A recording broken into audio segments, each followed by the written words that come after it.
আপনারা যারা ভাবছেন পাপড়ি চাট বানানো খুব শক্ত একটি কাজ, সেটা কিন্তু একদমই নয়। আজকে আমরা আপনাদেরকে খুব কম সময়ে একটি লখনউই পাপড়ি চাটের রেসিপি এই ভিডিওতে বানিয়ে দেখাবো। চলুন তাহলে শুরু করা যাক আজকের আমাদের এই পাপড়ি চাটের রেসিপিটি। আর আপনারা দেখছেন স্পাইসি কুকিং।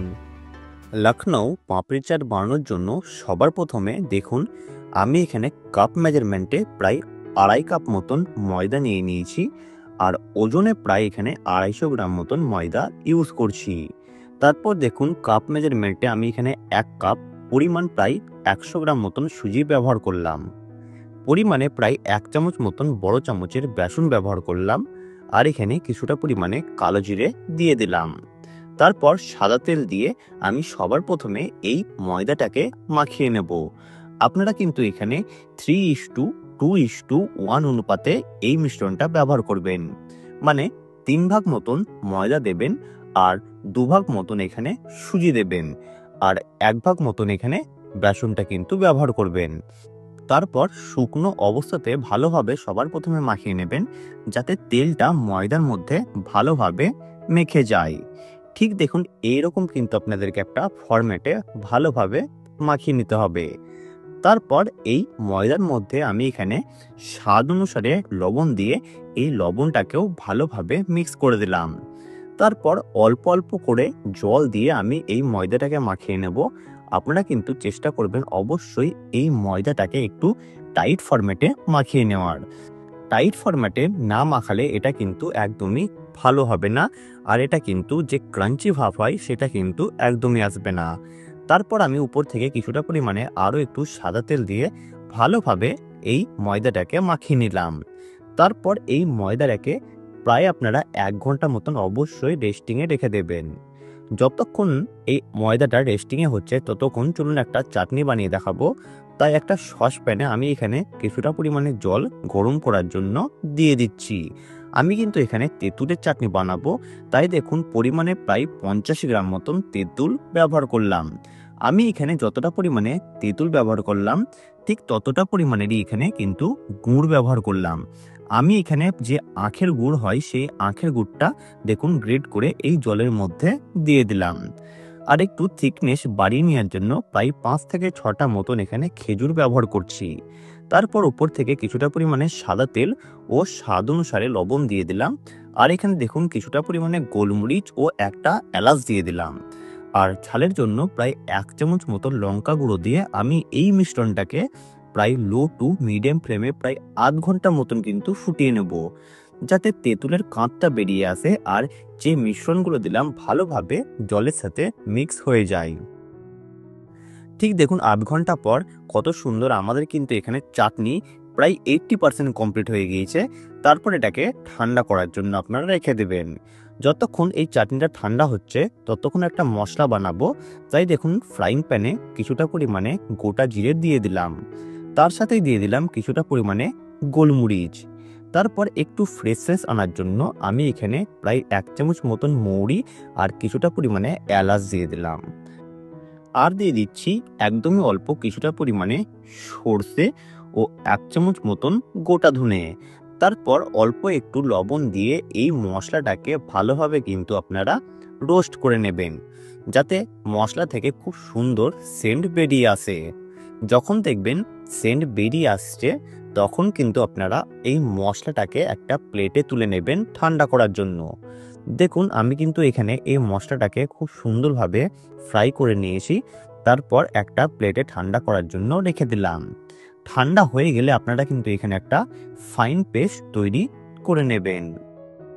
ততক্ষণে দেখুন আমাদের এখানে তেঁতুলটাও ঠান্ডা হয়ে গিয়েছে। তারপর একটা ছাঁকনির সাহায্যে আমি ভালোভাবে এই তেঁতুলটাকে কিন্তু ছেঁকে বার করে নিচ্ছি। আপনারা কিন্তু চেষ্টা করবেন ছাঁকনির সাহায্যে ঠিক এইরকমভাবে প্রেস করে করে তেঁতুলের যে কাঁচটা আছে সেটা কিন্তু ভালোভাবে বার করে নেওয়ার। ভালোভাবে বার করে নিলেই আপনাদের কিন্তু এখানে চাটনি প্রায় 90% কমপ্লিট হয়ে যাবে। ঠিক দেখুন এইরকম থিকনেসের আপনারা এই তেঁতুলের চাটনিটা তৈরি করে নেবেন। তারপর এই তেঁতুলের চাটনিতে একটা ফোড়ন দিতে হবে। সেই ফোড়নের জন্য দেখুন একটা প্যানের মধ্যে আমি কিছুটা পরিমাণে সাদা তেল দিয়ে দিলাম আর দিয়ে দিচ্ছি এখানে কিছুটা পরিমাণে কিশমিশ। আপনারা কিন্তু এই কিশমিশটা অপশনাল, আপনারা কিন্তু এখানে ব্যবহার না করতেও পারেন। তারপর দুটো মতন শুকনো লঙ্কা আমি কেটে দিয়ে দিয়েছিলাম। এরপর একটু ফ্লেভারটা বাড়িয়ে নেওয়ার জন্য আমি এখানে কিছুটা পরিমাণে হিং ব্যবহার করলাম। হিং থেকে যখন দেখবেন গন্ধ বেরিয়ে এসছে, তখন আপনারা কিছুটা পরিমাণে জল এখানে ব্যবহার করবেন। আমি এখানে একদমই অল্প জল দিয়ে দিলাম। তারপর যে তেঁতুলের চাটনিটা বানিয়েছিলাম, সেই তেঁতুলের চাটনিটা দিয়ে দিলাম। তারপর 1 থেকে 2 মিনিট ভালোভাবে ফুল স্টিমে ফুটিয়ে নিলেই আপনাদের কিন্তু এখানে তেঁতুলের মিষ্টি চাটনি পারফেক্টলি তৈরি হয়ে যাবে। এরপরে চলুন যে পাপড়ি চাটের আলুর মশলাটা হয় সেইটা তৈরি করে দেখাবো। তাই দেখুন আমি এখানে প্রায় 500 গ্রাম মতন আলু আগে থেকে সেদ্ধ করে রেখেছিলাম। তারপর এই আলুগুলোকে সবার প্রথমে দেখুন স্লাইস আকারে কেটে নিচ্ছি। আপনারা চেষ্টা করবেন একদমই ছোট ছোট করে এই আলুগুলো কেটে নেওয়ার। আপনারা যত ছোট করে এই আলুটা কেটে নেবেন, ততই কিন্তু এই আলুটার টেস্টটা ভালো লাগবে। তারপর দেখুন আমি এখানে আলুগুলোকে কেটে নিয়েছিলাম।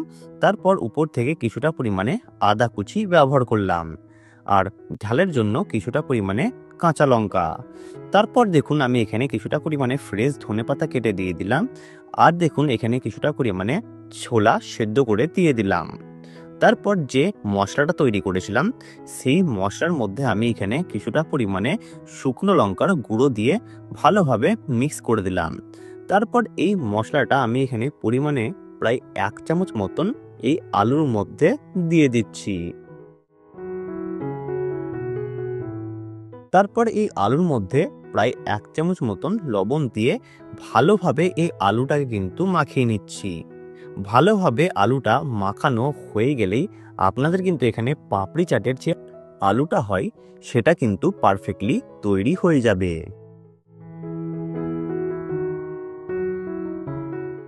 তারপরে চলুন আমরা আপনাদেরকে একটি ধনেপাতা চাটনি বানিয়ে দেখাবো। তাই একটা মিক্সিং জারে কিছুটা পরিমাণে ফ্রেশ ধনেপাতা দিয়ে দিলাম। তারপর আমি এখানে দিয়ে দিচ্ছি কিছুটা পরিমাণে পুদিনা পাতা। এই পুদিনা পাতাটা কিন্তু আপনারা অবশ্যই ব্যবহার করবেন। এরপর দিয়ে দিলাম 1 চামচ মতন চিনি আর 1 চামচ মতন লবণ। তারপর সাদা তেল ও কিছুটা পরিমাণে জল দিয়ে আপনারা কিন্তু এখানে একটা ফাইন পেস্ট বানিয়ে নেবেন। ফাইন পেস্ট বানানো হয়ে গেলেই আপনাদের কিন্তু এখানে গ্রিন চাটনি পারফেক্টলি তৈরি। যেহেতু আমরা আগের চাটনিতে ঝাল ব্যবহার করেছিলাম, তাই আমি ধনেপাতার চাটনিতে ঝালটা কিন্তু ইউজ করলাম না। ততক্ষণে দেখুন আমাদের কিন্তু এখানে ময়দাটাও খুব সুন্দরভাবে রেস্টিং হয়ে গিয়েছে। তারপর সবার প্রথমে এই ময়দাটাকে একটু পাতলা ফরম্যাটে দেখুন বেলে নিয়েছি। তারপর যে কোনো গ্লাস কিংবা ছোট ঠিক এইরকম সাইজের পাত্র নিয়ে ঠিক এইরকম গোল গোল করে কিন্তু আপনারা ময়দাটাকে কেটে নেবেন। চেষ্টা করবেন আপনারা পাপড়ির যে সাইজ হয় সেই সাইজের কিন্তু কেটে নেওয়ার। তাতে দেখবেন এটা কিন্তু দেখতেও সুন্দর লাগবে, আর টেক্সচারটা কিন্তু খুবই সুন্দর আসবে। দেখুন আমি কিন্তু এখানে একে একে সবগুলোই ঠিক গোল গোল সাইজের কেটে নিয়েছি। তারপর একটা কাঁটা চামচের সাহায্যে ঠিক এইরকম ভাবে ফুটো করে দিচ্ছি, যাতে এটা তেলে দেওয়ার সময় ফুলে না যায়। তারপর দেখুন আমি এখানে যে এক্সেস ময়দাটা ছিল সেটা কিন্তু বার করে দিলাম। দেখুন আমাদের কিন্তু এখানে পাপড়ি খুব সুন্দরভাবেই তৈরি হয়ে গিয়েছে। চলুন তারপরে আপনাদেরকে পাপড়িগুলোকে ফ্রাই করে দেখাবো। তাই কিছুটা পরিমাণে সাদা তেলের মধ্যে আমি এক এক করে পাপড়িগুলোকে ফ্রাই করার জন্য দিয়ে দিলাম। আমি কিন্তু এখানে পাপড়িটা পুরোপুরি ফুল স্টিমে ফ্রাই করেছি। আপনারা কিন্তু অবশ্যই এই পাপড়িটাকে ফুল স্টিমে ফ্রাই করে নেবেন। লো স্টিমে কিন্তু একদমই আপনারা ফ্রাই করবেন না, নইলে কিন্তু পাপড়িগুলো একটাও যে খাস্তা ভাব হয় সেটা কিন্তু একদমই আসবে না। দেখুন আমি কিন্তু এখানে পাপড়িগুলোকে খুব সুন্দরভাবেই ভেজে নিয়েছি। ঠিক এই রকমভাবে আপনারা প্রত্যেকটা স্টেপ ফলো করলে আপনারা কিন্তু পারফেক্টলি পাপড়ি চাট বানিয়ে নিতে পারবেন। তারপর চলুন পাপড়িটা বানাবো। তাই দেখুন আমি একটা প্লেটের মধ্যে কিছুটা পরিমাণে যে তেঁতুলের চাটনিটা বানিয়েছিলাম সেই তেঁতুলের চাটনিটা দিয়ে একে একে পাপড়িগুলোকে সাজিয়ে দিচ্ছি। ঠিক এইরকমভাবে কিন্তু আপনারা পাপড়িগুলোকে সাজিয়ে দেবেন। তারপর উপর থেকে আবারও তেঁতুলের চাটনিটা ব্যবহার করবেন। তারপর যে আলুটা তৈরি করেছিলাম সেই আলুটা ঠিক এইরকমভাবে আপনারা উপর থেকে কিন্তু ব্যবহার করবেন। তারপর দেখুন আমি এখানে প্রায় 3 থেকে 4 চামচ মতন দই দিয়ে দিলাম। এই দইটা কিন্তু আমি আগে থেকেই ভালোভাবে ফাটিয়ে নিয়েছিলাম। আর ফাটানোর সময় আমি এখানে কিছুটা পরিমাণে চিনি ও লবণ ব্যবহার করেছিলাম। আর দেখুন আমি কিছুটা পরিমাণে বেদানা দিয়ে দিলাম। তারপর যে মশলাটা আমি তৈরি করেছিলাম সেই মশলাটা উপর থেকে ব্যবহার করলাম। তারপর দেখুন প্রায় 2 থেকে 3 চামচ মতন সবুজ যে চাটনিটা বানিয়েছিলাম সেই চাটনিটা দিয়ে দিলাম। আর উপর থেকে কিছুটা পরিমাণে ঝুরি ভাজা। এই ঝুরি ভাজাটা দেওয়ার পর আমি আবারও উপর থেকে যে তেঁতুলের চাটনিটা বানিয়েছিলাম সেই তেঁতুলের চাটনিটা দেওয়ার পর উপর থেকে কিছুটা পরিমাণে মশলা ছিটিয়ে দিলেই আপনাদের এখানে কিন্তু লখনৌ স্টাইল পাপড়ির চাট পারফেক্টলি তৈরি। আমাদের এই লখনৌই পাপড়ি চাটের রেসিপি আপনাদেরকে কেমন লাগলো আপনারা কিন্তু অবশ্যই কমেন্ট করে জানাবেন। আর ভালো লাগলে চ্যানেলটি সাবস্ক্রাইব করে পাশে থাকা বেল আইকনটি অবশ্যই প্রেস করে দেবেন। এইরকম আরও অনেক নতুন নতুন ভিডিও জানতে অথবা শিখতে হলে আমাদের চ্যানেলটি অবশ্যই ফলো করবেন। ভালো থাকবেন, সুস্থ থাকবেন আর দেখতে থাকুন স্পাইসি কুকিং।